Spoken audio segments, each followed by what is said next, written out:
இணைப்படுவதாக. இந்த 2024 ஆண்டினுடைய கடைசியில வந்திருக்கும் பொழுது எல்லா வருடத்தினுடைய கடைசியிலும் பொதுவாக தேவன் நம்முடைய வாழ்க்கையில என்ன செய்தார் என்பதை குறித்து நாம் சாட்சியாக சொல்வதுண்டு. இந்த நேரத்திலே நாம் வழிபடுகிற தேவன் யார் என்பதை குறித்து 4 குறிப்புகளிலே நான் உங்களுக்கு சொல்ல விரும்புகிறேன். முதலாவது, நாம் சேவிக்கிற அல்லது நாம் நம்பி இருக்கிற நம்முடைய தேவன் யார் என்பதை 1 சாமுவேலுடைய புத்தகம் 7ஆம் அதிகாரம் 12ஆம் வசனத்திலே நாம் வாசித்து புரிந்து கொள்ள இருக்கிறோம். 1 சாமுவேல் 7ஆம் அதிகாரம் 12ஆம் வசனம். அப்பொழுது சாமுவேல் ஒரு கல்லை எடுத்து மிஸ்பாவுக்கும் சேனுக்கும் நடுவாக நிறுத்தி, இப்பொழுது கர்த்தர் எங்களுக்கு உதவி செய்தார் என்று சொல்லி அதற்கு எபெனேசர் என்று பெயரிட்டார். முதலாவது, நம்முடைய தேவன் யார் என்று சொன்னால் அவர் நமக்கு உதவி செய்யக்கூடிய ஒரு தேவன். இங்க நம்ம வாசிக்கிறோம், இம்மட்டும் கர்த்தர் எங்களுக்கு உதவி செய்தார். அந்த இம்மட்டும்ங்கிற வார்த்தை மிக மிக முக்கியமானது. இம்மட்டும் என்று சொல்லும் பொழுது இது வரைக்கும், இந்த நொடி வரைக்கும் யார் உதவி செய்தார்? தேவன் உதவி செய்தார். பாருங்க, நம்முடைய தேவன் எப்படிப்பட்ட தேவன் என்பதை இந்த இஸ்ரவேல் ஜனங்கள் தங்கள் வாழ்விலே அனுபவித்து சொன்னார்கள். இந்த வார்த்தையை சொல்வதற்கான பின்னணிய மேல உள்ள வசனங்களை நீங்கள் வாசித்து பார்க்கும் பொழுது உங்களால் புரிந்து கொள்ள முடியும். இப்ப இஸ்ரவேல் ஜனங்கள் ஒரு இடத்துல அவங்க இருக்கிறாங்க. இஸ்ரவேல் ஜனங்கள் இங்க இருக்கிறாங்க, மிஸ்பாவுல கூடி இருக்கிறாங்கிறத பெலிஸ்தர் கேள்விப்பட்ட போது இந்த இஸ்ரவேலருக்கு எதிராக யுத்தம் செய்வதற்காக அவர்கள் வருகிறார்கள். இப்ப இஸ்ரவேல் ஜனங்கள் பயந்து நிக்கிறாங்க, என்ன பண்றதுன்னே தெரியல. யோசிச்சு பாருங்க, நம்மை விட பலசாலிகள் நமக்கு கெடுதல் செய்ய போகிறார்கள் என்கிற ஒரு சூழல் நமக்கு இருக்குமானால் நாம பயப்படுவோமா மாட்டோமா? எல்லாருமே பயந்து நின்றுவோம். இப்ப இஸ்ரவேல் ஜனங்களுடைய நிலைமை அப்படித்தான் இருக்கிறது. பெலிஸ்தர்கள் இஸ்ரவேலருக்கு எதிராக வருகிறார்கள். அப்ப பயந்து இருக்கும் பொழுது அவங்க கர்த்தரை நோக்கி கேட்கும்படியாய் சாமுவேல் இடத்திலே வருகிறார்கள். அப்ப கர்த்தர் என்ன செய்தார்னு சொன்னா, ஒரு அற்புதமான நிலையிலே 10ஆம் வசனத்தில் நம்ம வாசிக்கிறோம், கர்த்தர் மகா பெரிய இடி முழக்கங்களை பெலிஸ்தர் மேல் அந்நாளிலே முழங்க பண்ணி அவர்களை கலங்கடித்ததினாலே அவர்கள் இஸ்ரவேலுக்கு முன்பாக பட்டு விழுந்தார்கள் என்று சொல்லி நம்ம வாசிக்கிறோம். இஸ்ரவேலருக்கு யுத்தம் செய்யக்கூடிய எந்த விதமான ஒரு ஆயத்தமும் இல்லாத ஒரு சூழலிலே திடீரென்று ஒரு யுத்தத்தை சந்திக்கக்கூடிய ஒரு நிகழ்வு வந்தது. அந்த நேரத்திலே தேவன் அவர்களுக்கு உதவி செய்தார். அப்ப அதுல வெற்றி பெற்ற பிற்பாடு சொன்னதான ஒரு வார்த்தை தான், இம்மட்டும் கர்த்தர் எங்களுக்கு உதவி செய்தார். அருமையானவர்களே, நம்முடைய வாழ்க்கையிலும் கூட இந்த 2024ஆம் ஆண்டிலே பலவிதமான போராட்டங்கள், நாம் எதிர்பாராத பிரச்சனைகள், நாம் எதிர்கொள்வதற்கு ஆயத்தம் இல்லாத போது சில சச்சரவுகள், சில போராட்டங்கள் நம்ம எதிர்கொண்டு இருக்கிறோம். ஆனா அதெல்லாம் தாண்டி வந்திருக்கிறோம். காரணம் என்ன? நம்முடைய அறிவு அல்ல, நம்முடைய சாமர்த்தியம் அல்ல, நம்முடைய பலன் அல்ல, மனிதர்கள் அல்ல. இம்மட்டும் கர்த்தர் நமக்கு உதவி செய்தார். அவருக்கு ஒரு பெயர் எபினேசர். எபினேசர் என்று சொல்கிறதனுடைய அர்த்தம், கர்த்தர் எபினேசர் என்று அழைக்கப்படுகிறார். அதனுடைய அர்த்தம் என்னன்னு சொன்னா, இம்மட்டும் கர்த்தர் எங்களுக்கு உதவி செய்தார். நம்முடைய தேவன் நமக்கு சகாயம் செய்யக்கூடிய ஒரு தேவன். He is our helper. பாருங்க, இந்த வார்த்தை ரொம்ப முக்கியமானது. அவர் நமக்கு சகாயர், நமக்கு உதவி செய்யக்கூடியவர். எனக்கு உதவி செய்யக்கூடிய அளவுக்கு அவர் எவ்வளவு மேன்மையான தெய்வம். ஆனால் அவர் எனக்கு சகாயராக இருக்கிறார், அவர் எனக்கு உதவி செய்யக்கூடியவராக இருக்கிறார். 121ஆம் சங்கீதத்திலே சங்கீதக்காரன் சொல்லுகிறார், 121ஆம் சங்கீதம் முதல் 2 வசனங்களை கூட நம்ம வாசிக்கலாம். 120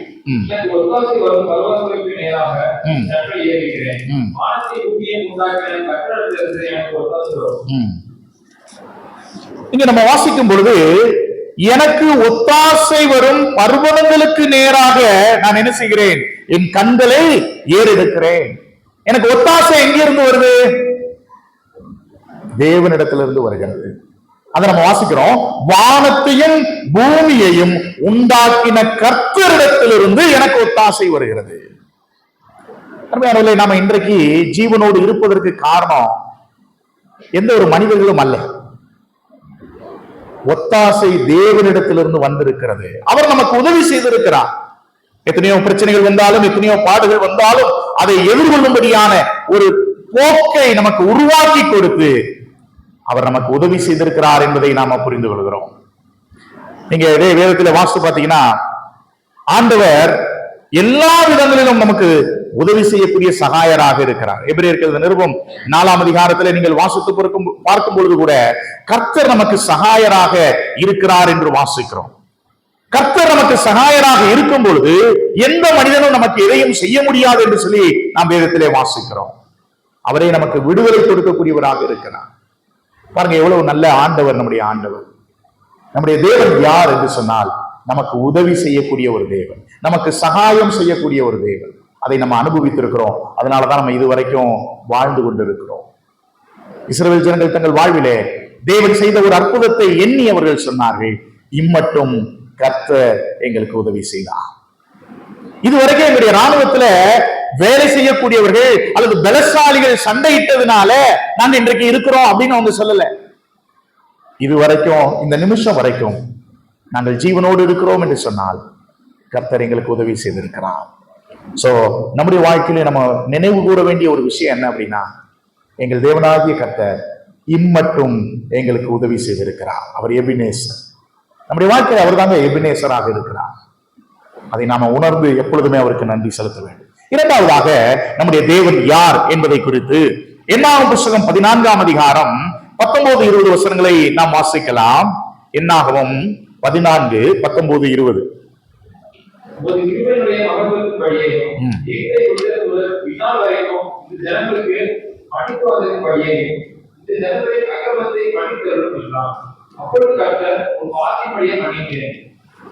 இங்க நம்ம இரண்டாவதாக நம்முடைய தேவன் யார் என்று சொன்னால், இதுவரைக்கும் நம்முடைய பாவங்களை மன்னித்து வரக்கூடிய ஒரு தேவனாக இருக்கிறார்.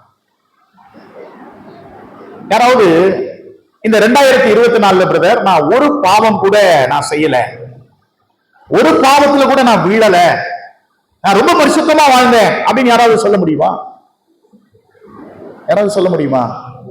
ஒருத்தரும் சொல்ல முடியாது. அப்ப நம்ம எப்படி இருக்கிறோம் அப்படின்னு சொன்னா, நம்முடைய பாவங்களை இதுவரைக்கும் உதவி செய்த தேவன் மாத்திரமல்ல, இதுவரைக்கும் நம்முடைய பாவங்களை மன்னிக்க கூடிய ஒரு நல்ல தேவன் அவர். அததான் இங்க நம்ம வாசிக்கிறோம். இஸ்ரவேல் ஜனங்கள் இந்த சூழ்நிலையை நீங்க பின்னாடி படிச்சு பாத்தீங்கன்னா, இந்த 12 பேர் வேவு பார்க்கும்படியாக போகிறார்கள்.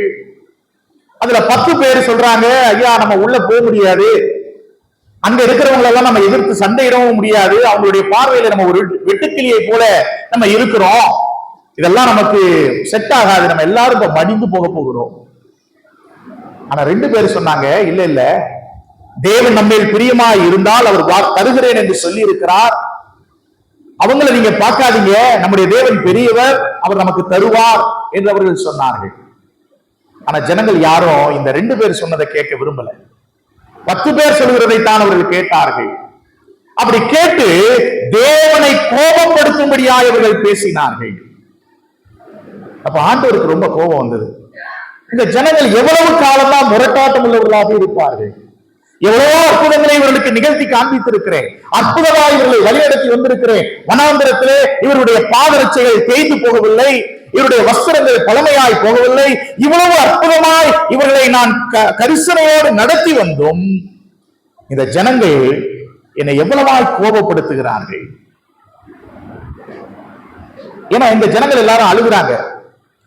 என்ன சொல்லி அழுகுறாங்க?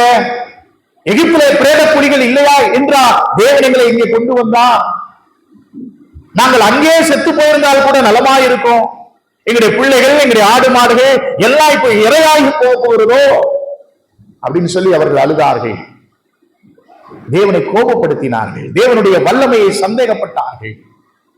அப்ப கர்த்தர் மோசேட்ட சொன்னார், மோசே இந்த ஜனங்கள் எல்லாரையும் நான் அழிக்க போறேன். அப்ப மோசே சொன்னதான ஒரு வார்த்தையை தான் நான் படிக்க கேட்டோம். 14ஆம் அதிகாரத்துல 19-20 வசனங்கள்ல மோசே சொல்றாரு, உமது கிருபையினுடைய மகத்துவத்தின்படியேயும் எகிப்தை விட்டது முதல் எகிப்தை என்னைக்கு விட்டாங்களோ அன்றையில் இருந்து இந்நாள் வரைக்கும் இந்த ஜனங்களுக்கு மன்னித்து வந்ததின்படியே இந்த ஜனங்களின் அக்கிரமத்தை மன்னித்தரலாம். ஆண்டவரே, இவங்க புறப்பட்ட நாள் முதல் உங்களை கோபப்படுத்திக் கொண்டேதான் இருக்கிறாங்க. அவங்க செஞ்சது கொஞ்சம் நெஞ்சம் கிடையாது. அது எல்லாத்தையும் நீங்க மன்னித்து வந்தீங்களே, இப்பயும் நீங்க மன்னிங்க அப்படின்னு சொன்னப்போ அங்க நம்ம வாசிக்கிறோம், கர்த்தர் சொல்றாரு, உன் வார்த்தையின்படியே மன்னித்தேன். நம்முடைய ஆண்டவர் யார் தெரியுமா? நம்முடைய குறைவுகளை, நம்முடைய குற்றங்களை மன்னிக்கக்கூடிய ஒரு நல்ல தேவனாக இருக்கிறார். 130ஆம் சங்கீதத்துல 3-4 வசனங்களை கூட நம்ம வாசிக்கலாம். 130ஆம் சங்கீதம் 3-4 வசனங்கள்.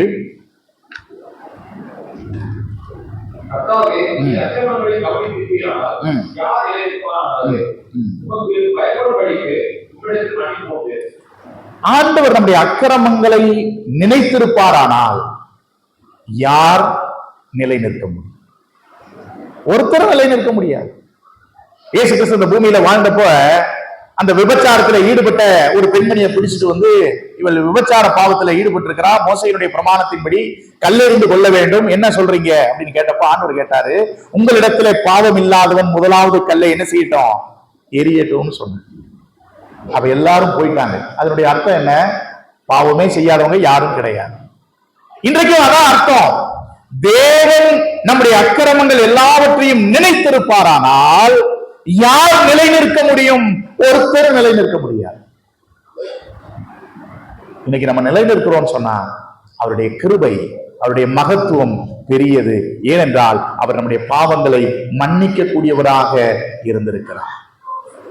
எரேமியாவுடைய புத்தகத்திலே 31ஆம் அதிகாரம் 34ஆம் வசனத்திலே அவர் சொல்றாரு, இனி இவர்களுடைய பாவங்களை நினையாமலும் இருப்பேன் என்று சொல்லுகிறார். எவ்வளவு நல்ல ஆண்டவர் பாருங்க. அவருக்கு எதிராக செய்யக்கூடிய பாவங்களை அவர் மன்னிக்கிறவர் மாத்திரமல்ல, அதை நான் நினைக்க மாட்டேன் என்று அவர் சொல்லுகிறார். எவ்வளவு ஒரு பெரிய பரந்த இருதயத்தை உடைய தேவன் நம்முடைய தேவன். நெகேமியாவுடைய புத்தகம் 9ஆம் அதிகாரம் 17ஆம் வசனத்துல வாசிங்கன்னா, தேவனுடைய மன்னிப்பை குறித்து அவர் எழுதும் போது வெகுவாய் மன்னிக்க கூடிய தேவன். ஆங்கிலத்தில் ரெடி டு பார்டன் என்கிற ஒரு வார்த்தை போடப்பட்டிருக்கிறது.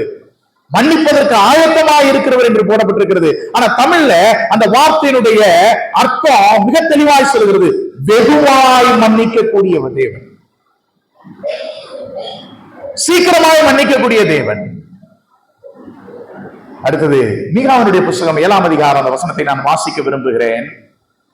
மீகா 7ஆம் அதிகாரம் 18ஆம் வசனத்தை வாசிங்களேன். மீகா 7ஆம் அதிகாரம் 18ஆம் வசனம்.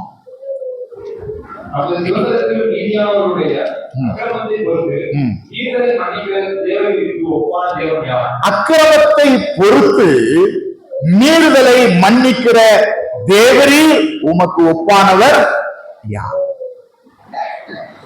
யோசிச்சு பாருங்க, இந்த 2024 நம்ம செஞ்ச பாவத்தெல்லாம் ஆண்டவர் பட்டியல் போட்டு நம்ம கையில கொடுத்தா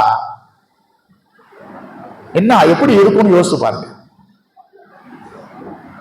கண்டிப்பா நம்ம எல்லாருமே நிலை நிற்க முடியாமல் போயிருக்கும். ஆனால் மன்னிக்கிற இந்த தேவனுக்கு ஒப்பானவர் யாரும் கிடையாது.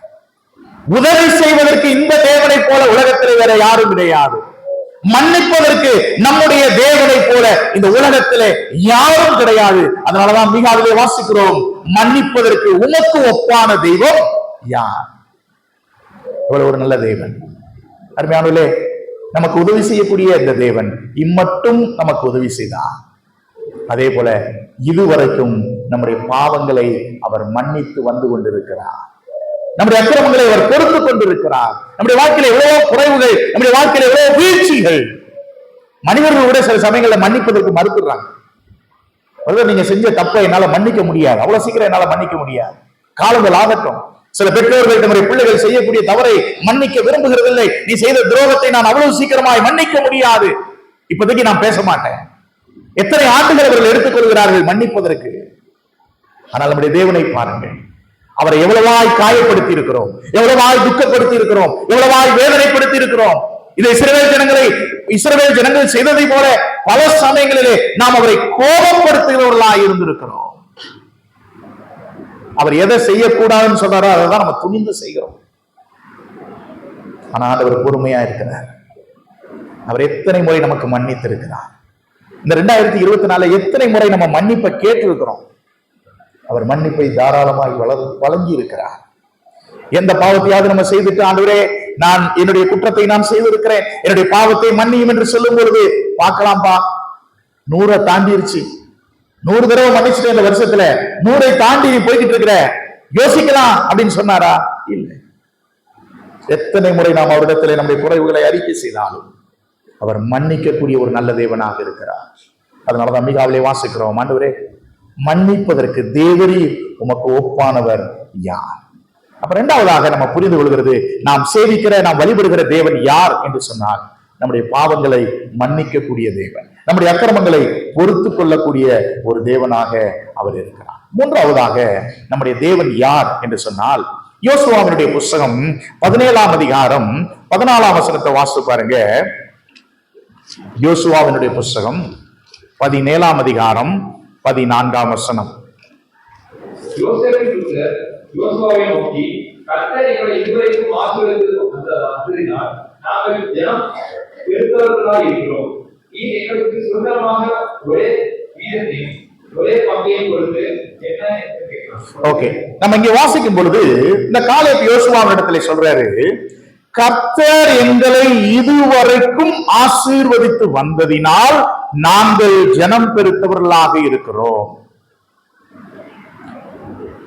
நம்முடைய தேவன் யார் அப்படின்னா, நம்மை ஆசீர்வதிக்கக்கூடிய தேவன். இஸ்ரவேல் ஜனங்கள் அதை உணர்ந்தார்கள். அதனாலதான் இங்க நம்ம வாசிக்கிறோம், கர்த்தர் எங்களை எதுவரைக்கும், இதுவரைக்கும், இந்த நிமிஷம் வரைக்கும், இதுவரைக்கும் கர்த்தர் தான் எங்களை என்ன செஞ்சாரு? ஆசீர்வதித்து வந்தார். இஸ்ரவேல் ஜனங்களுக்கு தேவன் அன்னைக்கே சொல்லிக் கொடுத்தார், நீ உனக்கு வசதிகள் எல்லாம் பெருகும் பொழுது என்னுடைய கை சம்பாதித்ததுன்னு சொல்லிடாத, என்னுடைய அறிவும் என்னுடைய சாமர்த்தியமும் என்னுடைய பலனும் இதை செய்தது என்று நீ ஒருபோதும் சொல்லக்கூடாது அப்படின்னு சொல்லி இருந்தார். ஏன்னா இஸ்ரவேல் ஜனங்களை ஆசீர்வதிப்பது தேவன், அவர்கள் திறமை அல்ல. இன்றைக்கும் கூட நம்முடைய வாழ்க்கையில, ஆன்மீக வாழ்விலும் சரி, சரீர வாழ்க்கையிலும் கூட நம்மை இதுவரைக்கும் தேவன் ஆசீர்வதிக்கக்கூடியவராக இருக்கிறார். இந்த உலகத்துல யார் தெரியுமா நம்பர் 1 பாக்கியவான்கள்? யார் நம்பர் 1 ஆசீர்வதிக்கப்பட்டவர்கள் தெரியுமா? சில சமயங்களை சொல்லுவாங்க, யாரு கோடீஸ்வரங்களா இருக்காங்களோ அவங்க தான் பிரதர் ஆசீர்வதிக்கப்பட்டவங்க. அவங்க இல்ல. எவருடைய அக்கிரமங்கள், எவருடைய பாவங்கள் மூடப்பட்டு மன்னிக்கப்பட்டிருக்கிறதோ அவன்தான் பாக்கியவான். வேற யாரும் பாக்கியவான் கிடையாது. கோடீஸ்வரர்கள் பாக்கியவான்கள் பைபிள் சொல்லல. ஏன்னா பணம் என்றைக்குமே மனிதனை திருப்திப்படுத்தா. நீங்க பிரசங்கியுடைய புத்தகத்தை நீங்க படிச்சு பாத்தீங்கன்னா ரொம்ப அருமையா சாலமோன் ஆராய்ந்து சொல்லி இருப்பார். சாலமோன் வாழ்க்கையில பணத்தை தேடி, பொருளை தேடி, சம்பாத்தியத்தை தேடி போனார். அதனால நிம்மதி கிடைக்குமான்னு பார்த்தாரு, கிடைக்கல. அவர் சொல்றாரு கடைசியில, எல்லாவற்றையும் நான் சேர்த்து பார்த்தேன், எனக்கு என்று பெரிய வீடுகளை கட்டினேன், மாளிகைகளை கட்டினேன், எல்லாத்தையும் வாங்கி போட்டேன். அவர் சொல்றாரு, மனசுல எல்லாம் மாயை, எல்லாம் மாயை, அது மனதுக்கு சஞ்சலமா இருக்கிறதுன்னு சொல்றாரு. அதாவது நீங்க பிரசங்கியருடைய புத்தகம் 2ஆம் அதிகாரம் 4 முதல் 11 வசனங்களை நீங்க வீட்டுல வாசிச்சு பாத்தீங்கன்னா அவர் சொல்றாரு, ஆடம்பரமான ஒரு வாழ்க்கையை நான் தேடி பார்த்தேன், அதுதான் பாக்கியமான ஒரு வாழ்க்கை அப்படின்னு நான் நினைச்சேன். கடைசியில அதை நான் பார்த்ததுக்கு அப்புறம் ஒண்ணு புரிந்து கொண்டேன், இது மாயை, இது எல்லாம் மாயைன்னு சொல்றேன். 2ஆம் அதிகாரத்துல ரொம்ப தெளிவா சொல்றாரு, பெரிய வீடுகளை கட்டினேன், திராட்சை தோட்டங்களை நாட்டினேன், வேலைக்காரரை சம்பாதித்தேன், வேலைக்காரிகளை சம்பாதித்தேன், பொன்னையும் வெள்ளியையும் ராஜ சம்பத்தையும் எல்லாத்தையும் வீட்டுல கொண்டு வந்துட்டேங்க. ஆனா அதுல ஒரு சந்தோஷமே இல்லை. ஏன்னா அது பாக்கியமான ஒரு வாழ்க்கை இல்லை. சாலமோன் அதை உணர்ந்தார். இரண்டாவதாக நீங்க படிச்சு பாத்தீங்கன்னா பிரசங்கியருடைய புத்தகத்துல 1ஆம் அதிகாரத்துல அவர் சொல்றாரு, நான் என்னுடைய ஞானத்தையும் என்னுடைய அறிவையும் பெருக்கிக் கொண்டேன், அதனால ஒரு நிம்மதி கிடைக்குமான்னு கேட்டா அதுலயும் இல்லை. அப்ப என்ன சொல்ல வர்றாரு ஞானி? அறிவு பெறுகிறதுனால, ஞானம் பெறுகிறதுனால ஒரு மனிதன் பாக்கியசாலியாக மாற முடியாது. அதனாலதான் அவர் சொல்றாரு, அறிவு பெருத்தவன் நோவு பெருத்தவன் சொல்லிட்டார். எல்லாத்தையும் ஆராய். நீங்க நீதிமொழிகளை படிச்சு பாருங்க. நீதிமொழிகள்ல, சாலமோனுடைய நீதிமொழிகளை நம்ம படிக்கும் போது அவர் பேசாத டைட்டிலே இருக்காது. குடும்பத்தை பத்தி பேசுவாரு, எல்லாத்த பத்தி பேசுவாரு. அவர் சொல்றாரு, எல்லாத்தையும் ஆராய்ந்துட்டு அறிவு பெருத்தவன் நோவு பெருத்தவன் சொல்லிட்டு விட்டார். அதே ஞானி தொடர்ந்து தன்னுடைய வாழ்க்கையில ஒரு இச்சையான வாழ்க்கைக்கு தன்னை ஒப்பு கொடுத்து பார்த்தார். அந்த இச்சைகள்ல கூட அவரு பாக்கியமான ஒரு வாழ்க்கையை வாழ முடிஞ்சதான்னு கேட்டா இல்லை. நான் ஏன் இதெல்லாம் சொல்றேன் அப்படின்னா, ஆசீர்வாதம் என்பது உலகத்தில் இருக்கக்கூடிய பணமோ பொருளோ அல்லங்க. ஏன்னா வேதம் மிக கிளியரா சொல்லுது, அந்த பாவ மன்னிப்பை பெற்றவர்கள் தான் பாக்கியவான்கள், அவர்கள் தான் ஆசீர்வதிக்கப்பட்டவர்கள். நம்முடைய ஆன்மீக வாழ்வில் நம்ம ஆசீர்வதிக்கப்பட்டிருக்கு பாருங்க, அதுதான் உண்மையான பெரிய ஆசீர்வாதம். எபேசியர்கள் நிருபத்தில் வாசிக்கிறோம், ஆவிக்குரிய சகலவிதமான ஆசீர்வாதங்களினாலும், உன்னதங்களில் உள்ள சகலவிதமான ஆசீர்வாதங்களினாலும் அவர் நம்மை ஆசீர்வதித்திருக்கிறார். இன்னைக்கு உலகத்தில் நம்ம ஆசீர்வதிக்கப்பட்டவர்கள். ஒருவேளை நமக்கு பணம் இல்லாம இருக்கலாம், நமக்கு படிப்பு இல்லாம இருக்கலாம், ஒருவேளை சாமர்த்தியமாக நம்ம இல்லாம இருக்கலாம், ஒருவேளை அறிவு பெருத்தவர்களாக நம்ம இல்லாம இருக்கலாம், ஆனால் நாம் தேவனால் ஆசீர்வதிக்கப்பட்டவர்கள். பெருதான ஒரு கிருபையை தேவன் நமக்கு கொடுத்திருக்கிறார். அதே நேரத்தில் இந்த பூமியில நம்முடைய அன்றாட வாழ்க்கைக்கு தேவையானவைகளை தேவன் கொடுத்திருக்கிறார். இல்லைன்னு யாரும் சொல்ல முடியாது. என்னுடைய அடிப்படை தேவைகளை தேவன் என்ன செய்யறாரு? சந்திக்கக்கூடியவராக இருக்கிறார். அன்றன்றைய தேவைகளை தேவன் என்ன செய்யறாரு? சந்திக்கக்கூடியவராக இருக்கிறார். ஏன்னா மத்திய எழுதின சுவிசேஷம் 6ஆம் அதிகாரத்தில் நம்ம வாசிக்கிறோம், மனிதனுக்கு என்ன தேவையோ அதை கொடுக்கிறார். அதனாலதான் அவர் சொன்னாரு, உணவுக்காகவும் உடைக்காகவும் நீங்க என்ன செய்யாதீங்க, கவலைப்படாதீர்கள், உங்களுக்கு இன்னது தேவை என்பதை உங்கள் பரமபிதா அறிந்திருக்கிறார். சில சமயங்கள்ல பிரச்சனை, நமக்கு என்ன தேவைங்கிறது நமக்கு தெரியல. அதனாலதான் ஆண்டவர் அது தரல, இது தரல, அப்ப இப்படி தரல, அப்படி தரலன்னு சொல்லி ஆண்டவரை குறை சொல்லுகிறோம். அருமையானவர்களே, நல்ல வாழ்க்கையில உட்கார்ந்து யோசிச்சு பாத்தீங்கன்னா, ஆண்டவர் என்னுடைய அடிப்படை தேவைகளை சந்திக்கிறார். நமக்கு தேவைகளை அவர் கொடுக்கக்கூடியவராக இருக்கிறார். அதனாலதான் நம்ம இங்க வாசிக்கிறோம், நம்முடைய தேவன் நம்மை ஆசீர்வதிக்கக்கூடிய தேவன், இதுவரைக்கும் நம்மை ஆசீர்வதித்து வரக்கூடிய தேவன். நான்காவதாக நம்முடைய தேவன் யார் என்று சொன்னால், நம்மை வழி நடத்தக்கூடிய தேவன். முதல்ல படிச்சோம், இம்மட்டும் நமக்கு உதவி செய்யக்கூடிய தேவன். இரண்டாவது படிச்சோம், இதுவரைக்கும் நம்முடைய பாவத்தை மன்னிக்கக்கூடிய தேவன். மூன்றாவதாக நம்ம படிச்சோம், இதுவரைக்கும் நம்மை ஆசீர்வதிக்கக்கூடிய தேவன். நான்காவதாக நம்ம படிக்கிறோம், இதுவரைக்கும் நம்மை வழி நடத்துகிற தேவன். தாவீது தன்னுடைய வாழ்க்கையில் அதை உணர்ந்தான். தாவீதை தேவன் வழி நடத்தின ஒவ்வொரு விதத்தையும் உணர்ந்தார். தாவீது யாரு? பெரிய கல்விமான் கிடையாது, ஆடு மேய்க்கக்கூடிய ஒரு சாதாரண மனிதர். தேவன் அந்த ஆடு மேய்க்கக்கூடியவரை என்ன செஞ்சாரு? அரசனாக மாற்றினார்.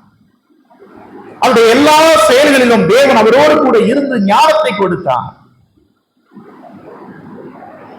அப்ப தாவீதுக்கு ஒரு உணர்வு வந்தது, நான் ஒரு பெரிய அரண்மனையில வாழ்றேன், ஆனால் தேவனுடைய இந்த அதாவது அவருடைய பனிமுட்டுகள் எல்லாமே இந்த ஆசரிப்பு கூடாரத்துல டெம்பரரியா இருக்குது, அவருக்குற ஒரு ஆலயத்தை கட்டணுமே அப்படின்னு தாவீது வாஞ்சித்தார். அப்ப சொன்னதான ஒரு வார்த்தை, கர்த்தர் சொன்னதான ஒரு வார்த்தை, 2 சாமுவேலுடைய புஸ்தகம் 7ஆம் அதிகாரம் 18ஆம் வசனத்தை திருப்பி பாருங்க. 2 சாமுவேலுடைய புஸ்தகம் 7ஆம் அதிகாரம் 18ஆம் வசனம்.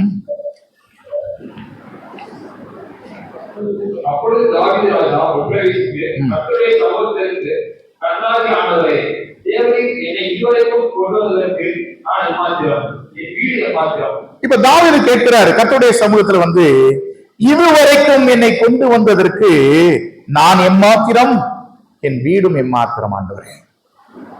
ஏன்னா தாவீதுக்கு அந்த உணர்வு இருந்தது, நான் ஒரு ஆடு மேய்க்கக்கூடிய பையன், என்னை அரசனாக்கினது மாத்திரமல்ல, என்னுடைய மகனையும் அரசனாக்கி அவனுக்கும் ஒரு ராஜ்யத்தை கட்டித்தருவேன் என்று சொல்லுகிறீரே, இதுவரைக்கும் என்னை கொண்டு வந்ததற்கு நான் எம்மாத்திரம், என் வீடும் எம்மாத்திரம். தேவன் தாவீதை வழி நடத்தினார். அருமையானவர்களே, தேவனுடைய வழி நடத்துதலை நீங்க வாழ்க்கையில உட்கார்ந்து உணர்ந்து பாத்தீங்கன்னா, இந்த தாவீதினுடைய உள்ளத்திலிருந்து வந்த வார்த்தைகள் தான் நமக்கு வரும். ஆண்டவரே, இதுவரைக்கும் என்னை நடத்தினதற்கு நான் எம்மாத்திரம், என் குடும்பம் எம்மாத்திரம், எங்களுக்கு எந்த தகுதியும் கிடையாது ஆண்டவரே, இதுவரைக்கும் நீங்க என்ன செய்திருக்கிறீர்கள்? வழி நடத்தி வந்திருக்கிறீர்கள். அந்த நன்றி உணர்வு எழும்புங்க. ஆண்டவர் எல்லாரையும் வழி நடத்துகிறார். அதாவது ஒரு கழுகு வருதுன்னு சொன்னா கோழி எப்படி அந்த குஞ்சுகளை காப்பாற்றுகிறதோ, செட்டைகளின் கீழ் மறைத்து பாதுகாக்கிறதோ, அதை போலவே தேவன் நம்மை பாதுகாத்து வழி நடத்தக்கூடியவராக இருக்கிறார். யாக்கோபும் அதை தன்னுடைய வாழ்க்கையில உணர்ந்தார். யாக்கோபுடைய நீங்க வாழ்க்கையை நீங்க படிச்சு பாத்தீங்கன்னா, யாக்கோபு தன்னுடைய சொந்த சகோதரனால் பகைக்கப்பட்டார். பகைக்கப்பட்டு தன்னுடைய உயிரை காப்பாற்றுவதற்காக இப்ப குடும்பத்தை பெற்ற அந்த குடும்பத்தை விட்டு ஓட வேண்டிய ஒரு சூழல். அம்மாவும் அப்பாவும் சொல்றாங்க, நீ ஓடி இருப்பா, நீ வீட்டுல இருந்த உன்னுடைய சொந்த சகோதரனை உன்னை என்னைக்காவது கொன்றுவேன் தீர்மானம் பண்ணியிருக்கிறான் அப்படின்னு சொல்லி அவனை அனுப்பி விட்டார்கள். அப்ப தனியா போனார். கொஞ்சம் யோசிச்சு பாருங்க, அப்பா அம்மா இருக்கிறாங்க, அண்ணன் இருக்கிறான், ஆனா உறவே இல்லாத ஒரு சூழல்ல தனியா போக வேண்டிய ஒரு சூழல். அப்படி போகும்போது யாக்கோபு திரும்பி வரும்போது ஒரு விஷயத்தை அவர் உணர்கிறார். ஆதியாகமம் புத்தகம் 32ஆம் அதிகாரம் 10ஆம் வசனத்தை வாசிச்சு பாருங்க. ஆதியாகமம் 32:10. அடியேனுக்கு தேவன் காண்பித்த எல்லா தயவுக்கும் எல்லா சத்தியத்திற்கும் நான் எவ்வளவேனும் பாத்திரன் அல்ல. நான் தோளும் கையுமாய் இந்த யோர்தானை கடந்து போனேன். இப்பொழுது இவ்விரண்டு பரிவாரங்களையும் உடையவனானேன். இப்ப யாக்கோபு தன்னுடைய வாழ்க்கையை திரும்பி பார்க்கிறார். போகும்போது ஒண்ணு இல்லாம ஓடி போறாரு, உயிரை காப்பாற்றுவதற்காக ஓடி போறாரு, ஒண்ணுமே இல்லை. இப்ப திரும்பி வரும்போது தன்னுடைய நிலையை உணர்ந்து அவர் சொல்றாரு, தேவரீர் அடியேனுக்கு காண்பித்த எல்லா தயவுக்கும் எல்லா சத்தியத்திற்கும் நான் எவ்வளவேனும் பாத்திரன் அல்ல. நான் எப்படி போனேன்? அவர் சொல்றாரு, நான் கோலும் கையுமாய் இந்த யோர்தானை கடந்து போனேன். இப்பொழுது இவ்விரண்டு பரிவாரங்களையும் உடையவனானேன். ஆண்டவரே, நான் ஒண்ணு இல்லாம போனேன், ஆனால் இன்றைக்கு நீர் எப்படி வழி நடத்தி வந்திருக்கிறீர். ஆதியாகமம் புத்தகம் 48ஆம் அதிகாரம் 15-16 அந்த யாக்கோபு சொல்கிற ஒரு வார்த்தையை பாருங்க. ஆதியாகமம் புத்தகம் 48ஆம் அதிகாரம் 15-16. பிதாக்களாகிய ஆபிரகாமும் ஈசாக்கு வழிபட்டு வணங்கிய தேவனும் நான் பிறந்த நாள் முதல் இந்நாள் வரைக்கும் என்னை ஆதரித்து வந்த தேவனும் எல்லா தீமைக்கும் நீங்களாக்கி என்னை மீட்ட சுதந்திரமானவர் இந்த பிள்ளைகளை ஆசீர்வதிப்பாராக. என் பேரும் என் பிதாக்களாகிய ஆபிரகாம் ஈசாக்கு என்பவர்களின் பேரும் இவர்களுக்கு இடம்பட கடவுள் பூமியில் இவர்கள் மிகுதியாய் பெருக கடவுள் என்றார். இங்க நம்ம வாசிக்கும் பொழுது யாக்கோபு உணர்ந்து தன்னுடைய மரண நேரத்துல சொல்றாரு, என் பிதாக்களாகிய ஆபிரகாமும் ஈசாக்கும் வழிபட்டு வணங்கிய தேவனும் நான் பிறந்த நாள் முதல் இந்நாள் வரைக்கும் என்னை ஆதரித்து வந்த தேவனும் சொல்றேன். எவ்வளவு அற்புதமா யாக்கோபை தேவன் வழி நடத்தினார். அதனாலதான் அவர் சொல்றாரு, என்னை ஆதரித்தது என்னுடைய தேவன் என்று அவர் சொல்கிறார். யாக்கோபு தன்னுடைய வாழ்வை திரும்பி பார்த்து ஆண்டவருக்கு நன்றி சொல்கிறார். ஆண்டவரே, நான் எவ்வளவு வேணும் பாத்திரன் அல்ல, என்னை ஆதரித்த தேவன் நீர் ஒருவர் தான்.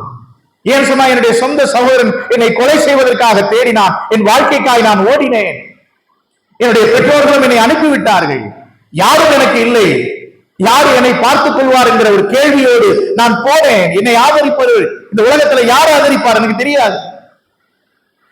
ஆனா இப்ப தேவனுடைய அந்த வழிகாட்டுதலை வழி நடத்துதலை உணர்ந்த யாக்கோபு சொன்னாரு, நான் பிறந்த நாள் முதல் இந்நாள் வரைக்கும் என்னை ஆதரித்து வந்த தேவன் இந்த தேவன் என்று அவர் சொல்கிறார். அருமையானவர்களே, நம்முடைய வாழ்க்கையிலும் கூட நாம் ஆதரவற்றவர்களாக நம்முடைய எதிர்காலம் எப்படி இருக்கும் அப்படிலாம் தெரியாம 2024 ஆரம்பிச்சோம். ஆனால் இதுவரைக்கும் நம்மை வழி நடத்தி வந்த தேவன் நம்முடைய தேவன், நம்மை ஆதரிக்கக்கூடிய ஒரு நல்ல ஒரு தேவன். எவ்வளவு நல்ல தேவன் தெரியுமா? நாம் பின்பற்றுகிற தேவன் எவ்வளவு மேன்மையான ஒரு தேவன், நம்மேல் அக்கறையும் கரிசனையும் உள்ள ஒரு தேவன். இந்த தேவனுக்கு எப்படி நன்றி சொல்லாமல் இருக்க முடியும்? தாவீது சொன்னதை போல, ஆண்டவரே, எங்களை இதுவரைக்கும் கொண்டு வந்ததற்கு நான் எம்மாத்திரம், என் வீடும் எம்மாத்திரம். யாக்கோபு சொன்னதை போல, ஆண்டவரே, நீர் இவ்வளவாய் என்னை நடத்துவதற்கு நான் எவ்வளவேனும் பாத்திரன் அல்ல, எவ்வளவேனும் பாத்திரன் அல்ல. அந்த ஒரு நன்றி உணர்வோடு நாம் ஆண்டவருக்கு நன்றி செலுத்துவோம். ஆங்கிலத்தில் ஒரு அருமையான ஒரு பாடல் வரி இருக்கிறது. எப்பொழுதுமே எனக்கு அது ஊக்கமளிக்கக்கூடிய ஒரு பாடல்.